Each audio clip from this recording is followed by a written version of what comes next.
Wagwan, my people. Today we are doing a Canva Community Lab. My name is Kebudu. It's about to go down. Don't go anywhere.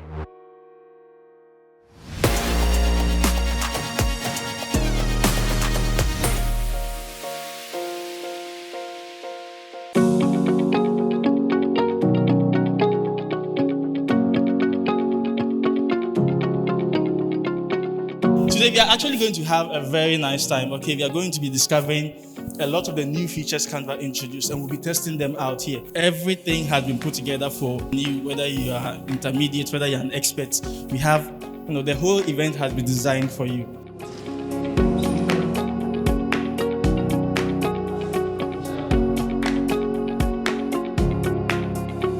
There's a need to protect the work that people do.